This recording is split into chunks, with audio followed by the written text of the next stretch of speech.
जय हिंद, जय भारत। स्वागत है आपका न्यूज़पोर्ट.com की खास प्रसारण में। मेरी आवाज़ सुनो। खून से निकला हुआ इनकलाब हूँ, हाँ मैं हिंदुस्तान हूँ।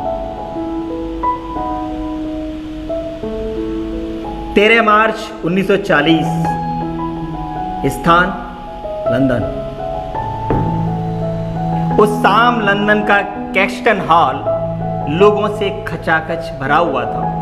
मौका था ईस्ट इंडिया एसोसिएशन और रॉयल सेंट्रल एशियन सोसाइटी की एक बैठक का। हॉल में बैठे हुए कई भारतीयों में एक ऐसा भी था जिसके ओवरकोट में एक मोटी किताब थी। यह किताब एक खास मकसद के साथ यहां लाई गई। इसके भीतर के पन्नों को चतुराई से काटकर इसमें एक रिवॉल्वर रखा गया। बैठक खत्म हुई। सब लोग अपनी अपनी जगह से उठकर जाने लगे और इसी दौरान इस भारतीय ने वह किताब खोली और रिवॉल्वर निकालकर बैठक के वक्ताओं में से एक माइकल ओडायर पर फायर कर दिया। डवायर को 2 गोलियां लगी और पंजाब के इस पूर्व गवर्नर की मौके पर ही मौत हो गई। हाल में भगदड़ मच गई, लेकिन इस भारतीय ने भागने की कोशिश नहीं की। उसे गिरफ्तार कर लिया गया और ब्रिटेन में ही उस पर मुकदमा चला। 31 जुलाई 1940 यानी आज की तारीख उसके नाम हो गई और इस क्रांतिकारी का नाम था शहीद आजम ऊधम सिंह। ऊधम सिंह का जन्म शेर सिंह के रूप में 26 दिसंबर 1899 को तत्कालीन रियासत पटियाला, वर्तमान का संगरूर जिला पंजाब के एक ग्राम सुनाम में एक कंबोज परिवार में हुआ। उनके पिता टहल सिंह कंबोज उस समय पड़ोस के गांव में एक रेलवे क्रॉसिंग के रूप पर रेलवे क्रॉसिंग में एक चौकीदार के रूप में तैनात थे। शेर सिंह और उनके बड़े भाई मुक्ता सिंह ने कम उम्र में अपने माता पिता को खो दिया। 1901 में उनकी मां की मृत्यु हो गई और उनके पिता ने उनका 1907 तक पालन किया। इस गोलीकांड का बीच एक दूसरे गोलीकांड से पड़ा। यह गोलीकांड 13 अप्रैल 1919 को अमृतसर के जलियांवाला बाग में हुआ। उस दिन अंग्रेज General Reginald Edward Harry Dyer की हुक्म पर इस बाग में इकट्ठा हुए हजारों लोगों पर गोलियों की बारिश कर दी। बाद में ब्रिटिश सरकार ने जो आंकड़े जारी किए, उनके अनुसार इस घटना में 370 लोग मारे गए और 1200 से ज़्यादा घायल हुए। हालांकि इस आंकड़े को गलत बताते हुए बहुत कम लोग मानते हैं कि जनरल डायर की अति से कम 1000 लोगों ने जान गंवाई। और डायर के पास तब पंजाब के गवर्नर का पद था और इस अधिकारी ने जनरल डायर की कार्रवाई का समर्थन किया। इतिहास के पन्नों में जिक्र मिलता है कि ऊधम सिंह भी उस दिन जलियांवाला बाग में थे।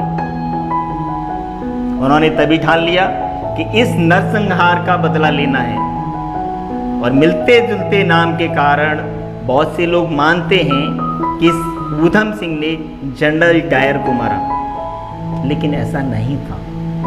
इस गोलीकांड को अंजाम देने वाले जनरल डायर की 1927 में ही लकवे और कई दूसरी बीमारियों की वजह से मौत हो चुकी थी।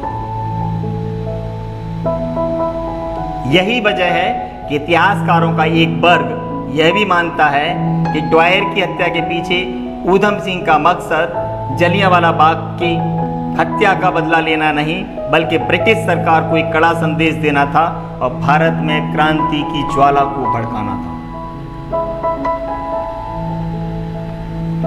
1924 में ऊधम सिंह गदर पार्टी से जुड़ गए। अमेरिका और कनाडा में रह रहे भारतीयों ने 1913 में इस पार्टी को भारत में क्रांति भड़काने के लिए बनाया था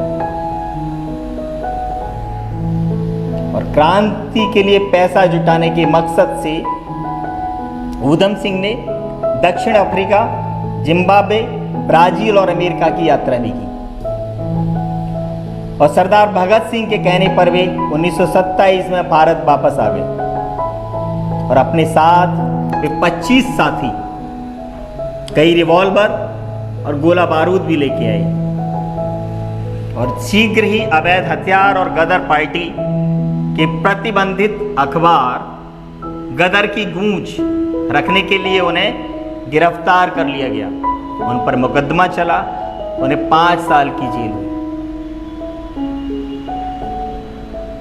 शहीद ऊधम सिंह सर्वधर्म समभाव में यकीन रखते थे, इसलिए उन्होंने अपना नाम बदलकर मोहम्मद आजाद सिंह रख लिया, जो 3 प्रमुख धर्मों का प्रतीक है। वे न सिर्फ इस नाम से चिट्ठियां लिखते थे, बल्कि यह नाम उन्होंने अपनी कलाई पर भी लिखवा लिया था। देश के बाहर फांसी पाने वाले ऊधम सिंह दूसरे क्रांतिकारी थे। उनसे पहले शहीद मदन लाल ढींगरा को करजन वैली की हत्या के लिए साल 1909 में फांसी दी गई और संयोग देखिए 31 जुलाई को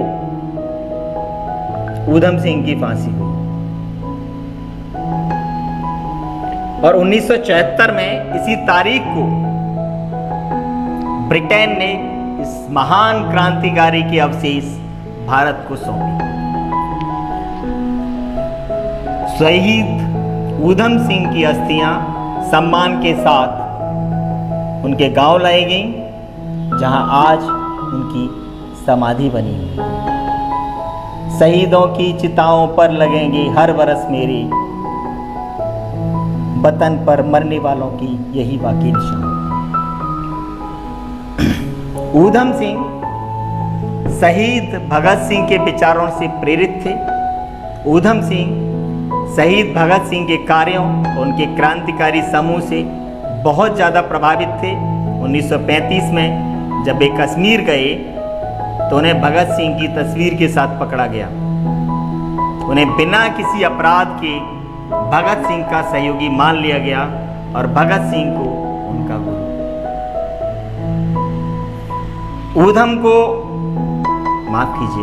ऊधम सिंह को देशभक्ति के गीत गाना बहुत अच्छा लगता था और वे राम प्रसाद बिस्मिल के गीतों के बहुत शौकीन थे, जो कि क्रांतिकारियों में से एक महान कवि थे। सरदार ऊधम सिंह की यह कहानी आंदोलनकारियों को प्रेरणा देती रही। इसके बाद की तमाम घटनाओं को सब जानते हैं। अंग्रेजों को 7 साल के अंदर देश छोड़ना पड़ा और हमारा देश आजाद हो गया।